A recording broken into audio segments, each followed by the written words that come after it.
tinokuchingamidzai kuchechi yeChrist Embassy yepamhepo yatinoita muchishona. Iko zvino hapachina chikonzero chokupedza svondo rose usina kupinda chechi, nokuti painopindwa unenge usipo, kuda wakanga uri kubasa pakaenda vamwe kuchechi, kuda wakanga uri parwendo, kuda chechi yeChrist Embassy haisati yakuwanikwa kwaunogara, kana kuti unofarira hako kudzidza shoko raMwari nechishona. Ino ndiyo yave chechi yako. Chipinda tinamati. Haleluya. Tinosangana zvekare pamunamato wedu weChrist Embassy watinoita pamhepo muchishona, tichimba kuti makava nesvondo rakanaka, uye ndoimba zvakare kuti muri kugadzirira zororo rekisimusi, nguva yatinopembera kuzvarwa kwamambo wedu Jesu. Tinokoshesa musi woyo, kwete nokuti musi wacho ndo chaiwo wakadzvarwa Jesu, asi kuti musi kana kuti izuva ratakatsaura kuti tipemberere zvakanyanya nokurangaridzana pamusoro pokuzvarwa kwaJesu. Jesu ndo vakatiitisa zvatiriko zvino, vakatisvitsa patiriko zvino, ndo vakaita kuti tigone kuzvarwa kechipiri, ndo vakaita kuti tigone kushanduka rudzi, titwe vanhu verudzi rwaMwari. Saka kuzvarwa kwavo hachisi chinhu chidoko. Pavakatozvarwa pacho, ngirozi dzakauya dzichizivisa vafudzi kuBheterehema pamusoro pokuzvarwa kwamambo uku.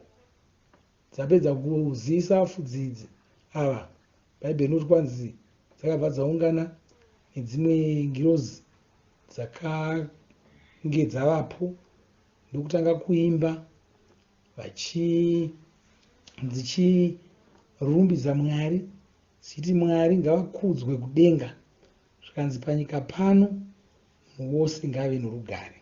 Ndo zvakavingwa naJesu, rugare, tive norugare, nyika ino ive norugare, asi kutanga newewe pachako uve norugare. Ndo zvavakavinga. Johani 10:10, kwanzi ndakauya kuti vave noupenyu, vave nahwo hwakakwana, vanakirwe nahwo. Uye tichazoona zvekare sekudzidziswa kwatakatoona vafudzi Kristu vachitaridza zviri mumagwaro, nyika ino ichaguma sezvairi munguva shoma yatatarisa iyi.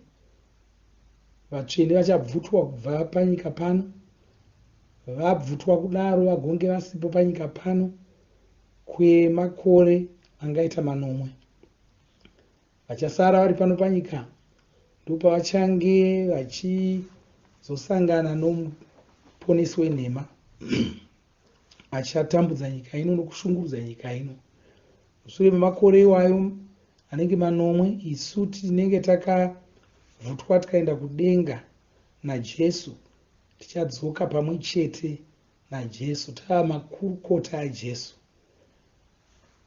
Jesu achisvika pano vachidzoka pano panyika kechipiri saizvozvo, tinavo vanosvika vachitonga marudzi evanhu, vachitonga dzinyika, vachiranga dzinyika nokuda kwezvakaipa zvadzanga dzichiita pose apa.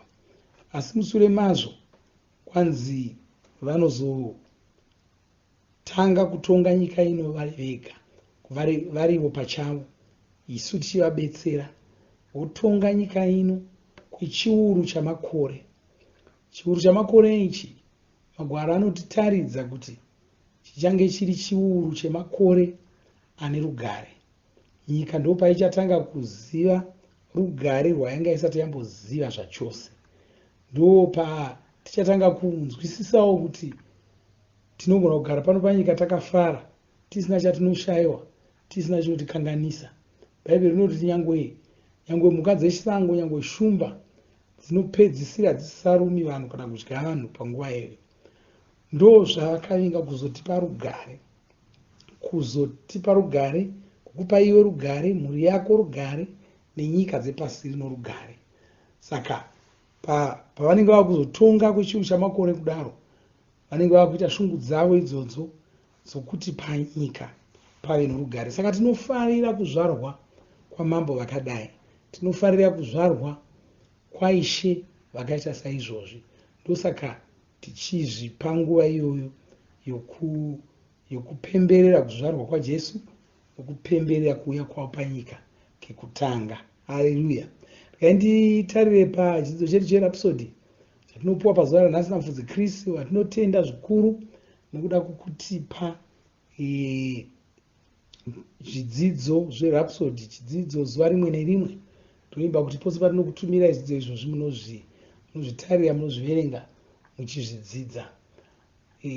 Chidzidzo chanhasi kwanzi rudo rwavo runofanira kuonekwa pauri. Rudo rwavo runofanira kuonekwa pauri. VaEfeso 4:22 kwanzi mashoko akashata ngaasabuda mumiromo yenyu, asi akanaka anosimudzira vanhu, anopa nyasha kuvanhu vanoanzwa. Haleluya. Indima inotaura zvakadzama chose. Tisangotaura, tisangobudisa mashoko chero rabuda. Chimwe chinhu chaunofanira kudzidza kuita, usada kutaura kana uchinzwa wakatsamwa. Unozotaura nezvimwe zvisina kunaka, unozotaura nezvimwe zvaunozodemba kuti izvi ndakazvitaurire chii. Saka unofanira kungwarira mashoko anobuda muromo mako, worega akanaka chete achibuda, kwai mashoko akanaka anosimudzira vanhu, anopa nyasha kuvanhu vanoanzwa. Regai tinzwe mashoko atinopiwa pano namufudzi Kristu. Kwanzi isu tiri vaKristu. Unofanira kugara uchidzamisa pfungwa dzako pachokwadi ichocho chokuti iwe uri muKristu. Kwai tine mweya wamuponesi Jesu, tisu chiedza chenyika ino. Tinofanira kufunga saJesu, tinofanira kufarira vanhu sezvaiita Jesu, tinofanira kutaura saJesu, tichiita zvinhu zvedu zvose saJesu. Izvi ndizvo zvatinorayirwa muna vaKorose 3:11. Ndima iyi inoti, nezvinhu zvose zvamunoita, angava mashoko amunotaura kana mabasa amungaita, zviitei makamiririra Ishe Jesu, muchitenda Mwari ivo Baba, makamira mutsoka dzaJesu. Haleluya. Saka munotoona tinomiririra Jesu, tinofanira kumira mutsoka dzaJesu. Ndosaka zvichinzi tinofanira kuita saJesu, kutevedzera zvaitwa naJesu. Kwanzi saka Jesu vanofanira kugara vachionekwa pauri, vanofanira kuonekwa muzvinhu zvose zvaunoita. Unofanira kutaura saivo, mashoko ako anofanira kunge achifadza. Zvijaidze kufarira vanhu saJesu, uchitaura semunhu anofarira vanhu. Kwanzi farira vanhu uye taura semunhu anofarira vanhu. Zvinhu zviviri izvozvo zvakakosha. Usangoti ndinofarira nechomwoyo wangu. Taura semunhu anofarira vanhu. Usataura sezvinonzi uri munhu asingafariri vanhu. Kuna vamwe vanhu vanofarira kungotaura zvakashata pamusoro pamunhu. Ukatisangana naye nguva doko doko, anenge atokuudza zvakashata pamusoro pomumwe munhu, toudza zvakashata pamusoro iye munhu waunoona uyu akazodai akadai. Imi muri kutarira zvakanaka, muri kutarira hembe dzake dzaakapfeka dzakanaka, asi iye unoda kuuya achiti aiwa, musava nehanya nehembe dzake dzakanaka idzi. Anopfeka hake zvakanaka, asi une dambudziko rakati. Tadi kumbosiya dambudziko timbonangisa pahembe dzake dzakanaka. Tichazoita rimwe zuva kana tichifanira kana tichibetsera rokutaura pamusoro pedambudziko raanaro. Ndonge tine shungu dzokubatsira munhu, asi kuti hazvibetseri kutaura dambudziko romunhu wausingakwanisi kubatsira uye wausina shungu dzokubatsira. Kana usiri kuzomugadzirisa, siya zvakadaro, hazvichinei newe. Haleluya. Saka taura semunhu anofarira vanhu. Kwaiwe ungataura mashoko kuvanhu, mashoko aya ndiwo anozonyanya kurangarirwa nawo nevanhu ava. Saka sarudza kutaura mashoko anounzira vanhu Jesu. Taura mashoko anoita kuti vanhu vazive, vanzwe kufarirwa naJesu. Vanhu vanofanira kuona Jesu pauri. Mashoko ako anofanira kuvazivisa kuti Jesu anovafarira. Haleluya. Yesu Kristu ari kudzidzisa zvinhu zvakadzama, zvinhu zvatofanira kuita muupenyu hwedu, zvinhu zvaufanira kuita somukristu. Usangoti ini ndinotaura nendimi, ini ndakazvarwa kechipiri, ini ndiri mutungamiriri kusangano rangu, asi usingagoni kuita zvimwe zvezvinhu zviri kutaurwa namufudzi Kristu pano. Zvinhu zvaunotozvidzidzisa, zvinhu zvaunotozvipinza basa rokudzidza, zvingasabuda nenguva shoma shoma. Unogona kuita mwedzi uchizvidzidza zvisati zvanyatsopinda muropa, kana gore, kana makore akati kuti, asi shungu dzako dzinofanira kunge dzichingova dzokuti ndinofanira kuzvidzidzisa nokuzvijaidza kuita ichi chinhu. Ndinofarira kufarira vanhu, ndinofanira kutaura mashoko anotaridza vanhu kuti Jesu anovafarira. Kwai Jesu ane mashoko avakambotaura. Tinoaverenga muna Johani 10:9 vakati, munhu angandiona ini, munhu uyu anenge atoona Baba. Saka haafaniri kutsvaka kuti ndimutaridze Baba. Newevo unofanira kutaura uchidai, uchiti munhu angaona ini, munhu uyu anenge atoona Jesu. Ishe Jesu ndivo vanofanira kuonekwa nevanhu mauri. Iwe ungataura kuvanhu, vanhu ava vanofanira kunzwa Ishe Jesu vachitaura kwavari. Paunotaura kuvanhu, vanofanira kutobvapo vachinzwa kuti ndiJesu vataura kwandiri. Usataura mashoko ekutuka vanhu, usataura mashoko anorwadza vanhu. Ungatsamwa hako, asi haufaniri kutaura mashoko anorwadza vanhu. Unofanira kutaura, usafarira kutaura zvinosuwisa vanhu. Izvozvo hazvitarisirwi pauri. Wava munhu anofarira vanhu, saka ita zvaiita Jesu. Tinozviverenga muna Mariko 12:33 inoti, vakawanda vaifarira kunzwa Jesu vachitaura. Haleluya. Zvinogona kutaurwa pamusoro pako here izvozvo, kuti vanhu vakawanda vanofarira kunzwa uchitaura? Kwai vanhu vanofanira kufarira kukunzwa uchitaura, vanofanira kufarira mashoko aunotaura. Iwo mashoko anotaridza kuti unofarira vanhu, achiita kuti vanhu ava vade muponesi nemwoyo yavo. Haleluya. Saka ndo basa ratiri kupiwa, ndo basa ranofanira kuzvipa musvondo rino ratapinda mumwedzi uno, tichivhara gore kudai, kana kuti tichitanga rimwe gore.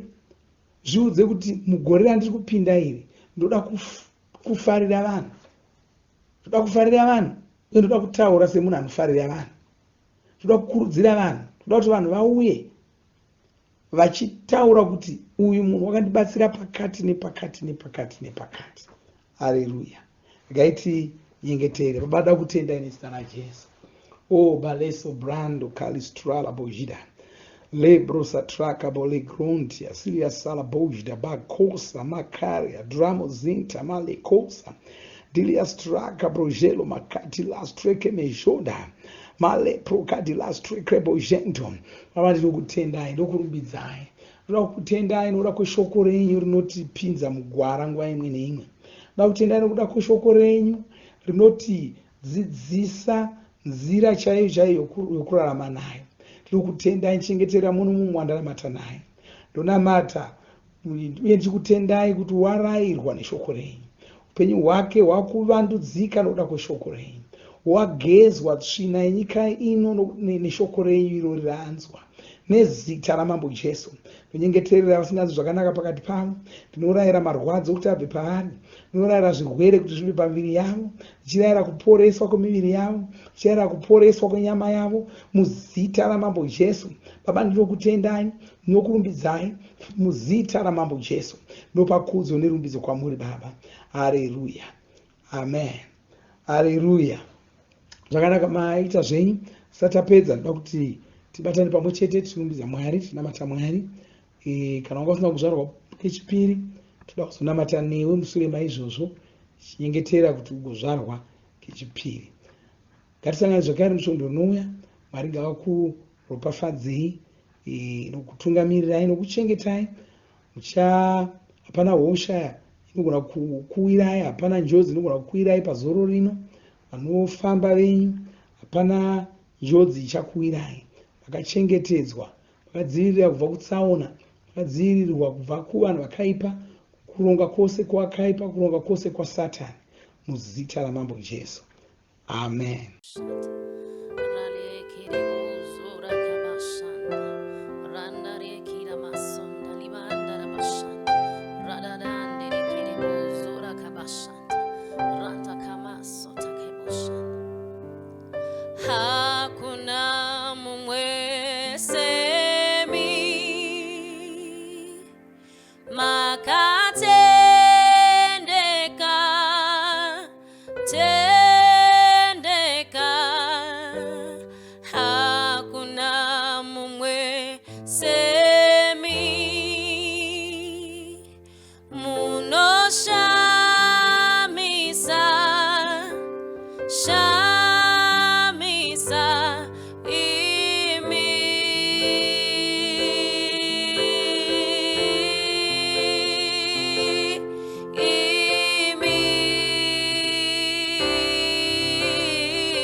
Shamisa, Shamisa, Ishemno Shamisa, Shamisa, Ishe, Shamisa, Shamisa, Ishemno Shamisa, Shamisa, Ishe. Shamisa, Shamisa, Ishem no Shamisa, Shamisa, Ishe, Shamisa, Shamisa,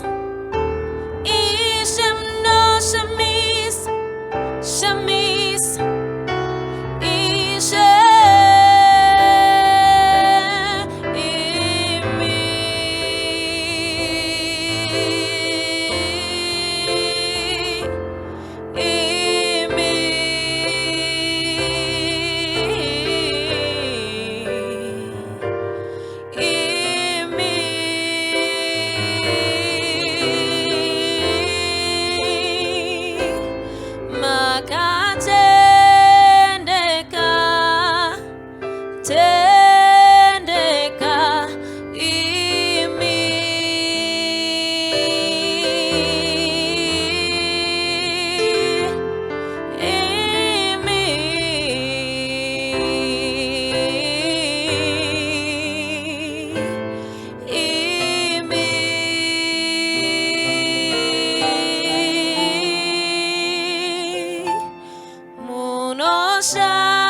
Shamisa, shamisa ishe, hakuna mumwe akaita semi, ndokurumbidza ishe wematishe. Tinovimba makomborerwa nemunamato wesvondo rino. Kana manga musati mazvarwa patsva, namatai mumashure mangu, muchidudza, muchirevesa. Taurai muchiti, Mwari vari kudenga, ndinouya kwamuri, ndinokoka Jesu, kuti vapinde mumwoyo mangu. Ndinokumbira kuti Jesu vatonge upenyu hwangu. Ndinopupura kuti Jesu ndivo vavaishe wangu. Saka ndinogamuchira upenyu usingaperi mumweya mangu. Ndazvarwa patsva, ndava chisikwa chitsva. Ndinokutendai. Amen. Makorokoto mazvarwa patsva, tinokugamuchirai muchechi yeChrist Embassy. Titumirei zita renyu nekwamunogara. Munogona kutumira iri SMS kana WhatsApp pa 0772 215 kana kutuma tsamba pa shonaror@gmail.com. Muchida kupa mpiro yenyu neEcocash, rovai namba *151*2*5*58225# motevera zvinenge zviri kutaurwa neEcocash ipapo. Kana muine nhare dzemazuva ano, munogona kushandisa KingsPay kupa mpiro yenyu. Shandisai kodi inoti TNIOG nemavara makuru. Tinoda kukuzivisai zvinotevera. Tinokurudzira kuti musadarikwe nezvidzidzo zveRhapsody. Zvidzidzei kuti shoko riwande mamuri, mugone kumirisana nezvinhu zvinonetsa muupenyu. Tinodavo kuzivisa vane nhare dzeEconet kuti *205# vava kugona kuwana Rhapsody panhare dzenyu kunyangwe musina WhatsApp. Rovai nhare idzi muwane Rhapsody panhare dzenyu zuva rimwe nerimwe. Munorova *205#, mosarudza daily devotional. Subscribe, shona Rhapsody muchishona. Munamato uno munoubata pa WhatsApp, pa radio, pa YouTube panoti Shona Online Church, pa www.ce-shonachurch.org, nepa vcc.rhapsodyofrealities.org. Tinokumbira mutizivise kana muri kutibata pane imwe yenzvimbo idzi. Kana pari painternet, munogona kunyoresa muchitipa zita renyu. Kana pari pa WhatsApp, tinyorerei tigopota tichikutumirai zvimwe zvidzidzo, kana kutitumira SMS pa 0772 166 928. Ivai nesvondo rakanaka.